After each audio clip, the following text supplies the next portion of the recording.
Hello नमस्कार। तो कैसे हो आप सभी। स्वागत है आप सबका आपके अपने YouTube channel him study group में। तो आज आपके लिए एक और मॉक टेस्ट लेके हाजिर है, जिसमें कि आपका हिंदी ग्रामर रहेगा और आपका इंग्लिश का सेक्शन जो है वो रहेगा। बाकी आपको पता है कि डेली आपके लिए जो मॉक टेस्ट अपलोड होते हैं, तो हर रोज़ वीडियो जो वो शाम को 7:30 बजे अपलोड होती है। अपने टाइम से वीडियो को वॉच आउट कर लेना और आप हमारे टेलीग्राम चैनल से भी जुड़ सकते हैं, जिसका लिंक जो डिस्क्रिप्शन बॉक्स में दे रखे हैं। ये जो मॉक टेस्ट है ये आपके जितने भी अपकमिंग एग्ज़ाम हैं, चाहे एचपी फॉरेस्ट गार्ड है, एचपी पटवारी है, या हिमाचल प्रदेश पुलिस एग्ज़ाम या अदर कॉम्पिटिटिव एग्ज़ाम जहाँ पर भी आपका हिंदी और इंग्लिश ग्रामर पूछा जाता है, उन सब के लिए ये जो मॉक टेस्ट है ये मोस्ट इंपॉर्टेंट रहने वाला है। तो चलिए स्टार्ट करते हैं आज का फर्स्ट क्वेश्चन। तो फर्स्ट क्वेश्चन आपका ये यौगिक शब्द कौन सा है, तो इनमें से आपने यौगिक शब्द बताना है। तो आपका दिन यौगिक शब्द है, जलज है, पाठशाला है या पंकज है। तो दिन दिन जो आपका ये कौन सा शब्द है, इसका कोई भी खंड या भाग सार्थक नहीं हो सकता, तो इसलिए ये रूढ़ शब्द है। ठीक है, जलज एक हो गया, जलज एक हो गया आपका पंकज। ये आपके किसके है, कमल के पर्यायवाची शब्द है। कमल के पर्यायवाची शब्द है, तो मतलब ये क्या हुए, बहुब्रीहि। ये कौन से शब्द है, ये बहुब्रीहि समास के अंतर्गत आएंगे। ठीक है, बहुब्रीहि समास के अंतर्गत। तो जो बहुब्रीहि समास के अंतर्गत आता है वो आपका हमेशा कौन सा शब्द होता है, योग रूढ़। जो बहुब्रीहि समास के अंतर्गत आएगा वो आपका योग रूढ़ शब्द होगा। तो ये हो गया आपका रूढ़ शब्द, जलज पंकज हो गया आपका योग रूढ़। लेकिन पाठशाला पाठशाला क्या आपका यौगिक। जो बहुब्रीहि समास होता है वो तो आपको पता है, वो होता है जिस शब्द का अपना कोई अर्थ नहीं होता बल्कि किसी और की तरफ इशारा करता है।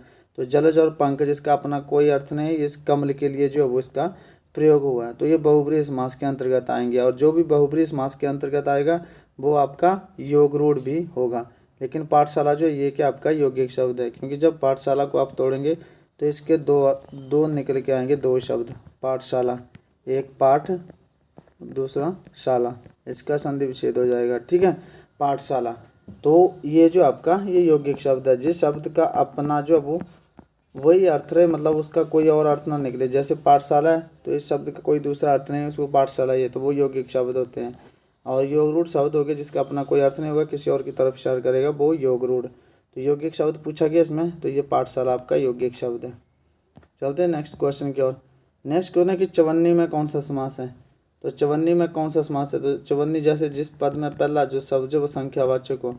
चवन्नी कोइन कोइन को बोलते हैं, एक संख्या है एक चवन्नी। ठीक है, चवन्नी अठन्नी, फिर एक चवन्नी अठन्नी, फिर जैसे 25 पैसे, 50 पैसे, 1 रुपया, तो 25 पैसे। तो ये चवन्नी 25 पैसे को बोलते हैं। तो पहला पद क्या है इसमें, संख्यावाचक है। तो जहाँ पर पहला पद संख्यावाचक होता है वो आपका कौन सा समास हो जाता है, वो आपका द्विगु समास हो जाता है। तो चवन्नी में समास हो जाएगा आपका द्विगु। चलते हैं नेक्स्ट क्वेश्चन की ओर। नेक्स्ट क्वेश्चन है कि हिंदी वर्णमाला में क्ष का वर्ण क्रम किस वर्ण के बाद आता है। तो छ के बाद आता है, त्र के बाद, ग के बाद या क के बाद। तो सबसे पहले आपको पता है कि ये क्या संयुक्त व्यंजन है। तो संयुक्त व्यंजन क्ष ये बनता कैसे है, क हलंत जमा श, ऐसे बनता है क्ष।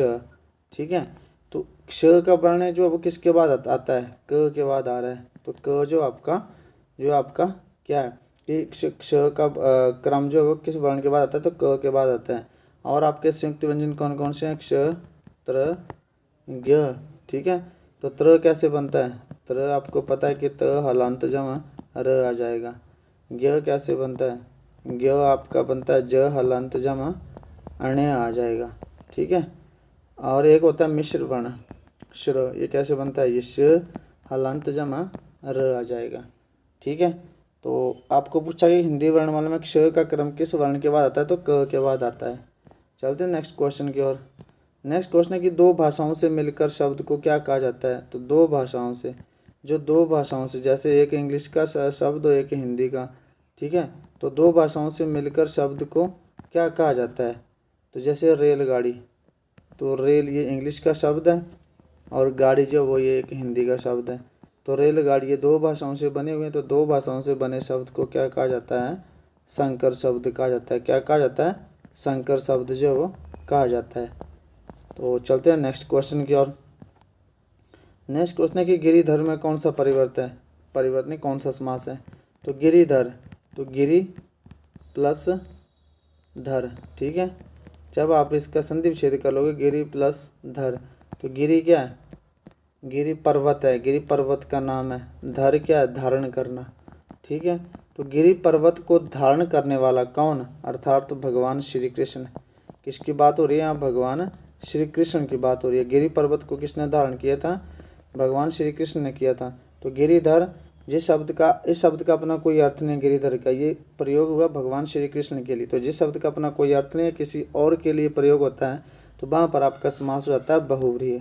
ठीक है, तो ये भगवान श्री कृष्ण के लिए यूज हुआ, तो इसमें जो समास हो जाएगा आपका बहुव्रीहि समास हो जाएगा। चलते हैं नेक्स्ट क्वेश्चन की ओर। नेक्स्ट क्वेश्चन आपका कि महेंद्र में कौन सी संधि है, तो इसका संधि विच्छेद करिए, महा जमा इंद्र। ठीक है, महाजमा इंद्र, यहाँ से आ गया और यहाँ से ई आ गया, दोनों मिलकर क्या बना रहे हैं, ए बना रहे हैं। तो और ये किस संधि का उदाहरण होता है आपका, गुण स्वर संधि का। किसका हो जाएगा, गुण स्वर संधि। तो महेंद्र में संधि कौन सी हो जाएगी, गुण संधि हो जाएगी। और इसमें गुण संधि दे नहीं रखी है, तो आपकी किस में आ जाएगी, स्वर संधि में, क्योंकि स्वर संधि जो आपकी वो स्वर संधि के अंतर्गत ही आपकी गुण संधि आती है। चलते हैं नेक्स्ट क्वेश्चन की ओर। नेक्स्ट क्वेश्चन आपका कि निम्नलिखित में से कौन सा शब्द अश्व का पर्यायवाची नहीं है, तो हाय, बाजी, तुरंग, ये तीनों किसके पर्यायवाची हैं, अश्व के हैं। लेकिन ये कुश जो है अश्व का पर्यायवाची शब्द नहीं है। चलते हैं नेक्स्ट क्वेश्चन की ओर। नेक्स्ट क्वेश्चन आपका कि निम्न में से संज्ञा शब्द कौन सा है, तो मोटा हो जाएगा, हरा हो जाएगा, सबा हो जाएगा या गहरा। तो जैसे हम बोलते हैं कि मोटा इंसान, तो इंसान क्या आ गई आपकी, संज्ञा आ गई। संज्ञा के लिए क्या यूज़ हुआ, मोटा इंसान कैसा, मोटा। ठीक है, हरा, घास, घास कैसा है, हरा। घास क्या है इसमें, संज्ञा, हरा क्या आ गई, विशेषता आ गई। फिर आगे आ गया गहरा। गहरा क्या होता है, गहरा कुआं हो सकता है, गहरा तालाब हो सकता है। तो गहरा जो इसमें गहरा क्या है, इसकी विशेषता। तो ये तीनों तो आपके विशेषण आ गए। लेकिन सवा क्या है, सवा एक संज्ञा है। कौन सी संज्ञा है, समूहवाचक संज्ञा। क्योंकि सवा कैसे बनती है, बहुत से लोगों को एकत्रित करके। तो सवा कौन सी संज्ञा हो जाएगी आपकी, समूहवाचक संज्ञा हो जाएगी। चलते हैं नेक्स्ट क्वेश्चन की ओर। नेक्स्ट क्वेश्चन आपका कि अभ्युदय में कौन सी संधि है, तो अभ्युदय में यदि संधि है, गुण संधि है, दीर्घ संधि है या आपकी यण संधि है। तो अभ्युदय, तो जहाँ भी आपने ध्यान रखेंगे कि अंतस्थ व्यंजन आ जाए, अंतस्थ व्यंजन कौन कौन सी, य आ जाए, र आ जाए, ल आ जाए, व आ जाए, और इनके पहले जो वो आधा वर्ण आ जाए, तो वो जो संधि हो जाती है आपकी, वो हो जाती है यण संधि। तो अभ्युदय में संधि कौन सी हो जाएगी, यण संधि। क्योंकि यहाँ पे क्या आया, यह आया और इससे पहले क्या आ गया, आधा वर्ण आ गया। तो ये संधि कौन सी हो जाएगी, यण संधि। चलते हैं नेक्स्ट क्वेश्चन की ओर। नेक्स्ट क्वेश्चन आपका कि स्वर संधि के कितने भेद होते हैं, 4 होते हैं, 3 होते हैं, 5 होते हैं, 6 होते हैं।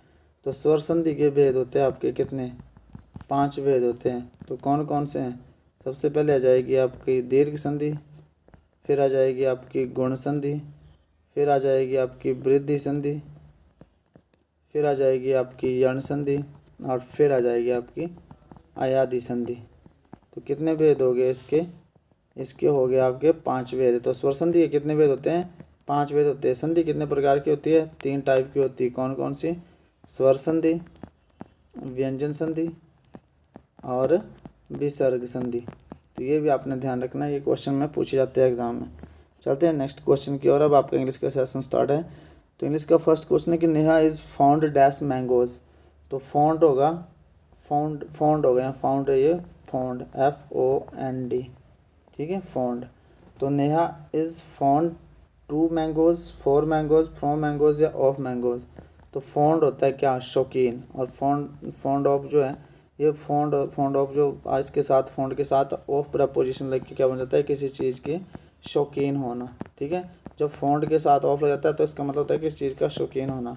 तो नेहा जो वो शौकीन है किसकी, मैंगो की। तो यहाँ पे क्या आ जाएगा, फाउंड ऑफ हो जाएगा। तो क्या बन जाएगा, नेहा जो वो आम खाने की शौकीन है, फाउंड ऑफ आ जाएगा यहाँ पे। चलते हैं नेक्स्ट क्वेश्चन की ओर। नेक्स्ट क्वेश्चन है कि Rajesh is jump dash the river. सबको पता होगा ये राजेश है, यहाँ से इसने जंप करा, ये नीचे रिवर है, तो ये मोशन में आई, और मोशन में कोई चीज़ आती है तो उसके लिए इनटू का यूज़ किया जाता है। तो Rajesh is jumped into the river हो जाएगा। चलते हैं नेक्स्ट क्वेश्चन की ओर। नेक्स्ट क्वेश्चन है she could pass the exam. तो कुड आगे, मॉडल वर्ब आगे। ठीक है, तब इसका पैसिव वाइज में चेंज करेंगे। तो ये क्या, ऑब्जेक्ट, इसको आप ऑब्जेक्ट को सब्जेक्ट की जगह रखेंगे तो क्या लिखेंगे, द एग्ज़ाम। ठीक है, फिर क्या आएगी आपकी मॉडल वर्ब आएगी, मॉडल आ गया। पैसिव में जब पैसिव बनाएंगे तब, ठीक है, मॉडल आ गया कुड, इसके साथ मॉडल वर्ब के साथ बी आ जाएगा, तो बी लिख देंगे हम इससे, द एग्ज़ाम कुड बी, फिर वर्ब की थर्ड फॉर्म आ जाएगी, फिर बाय आ जाएगा, फिर आपका ऑब्जेक्ट सब्जेक्ट का जो वो ऑब्जेक्टिव केस आ जाएगा, ठीक है।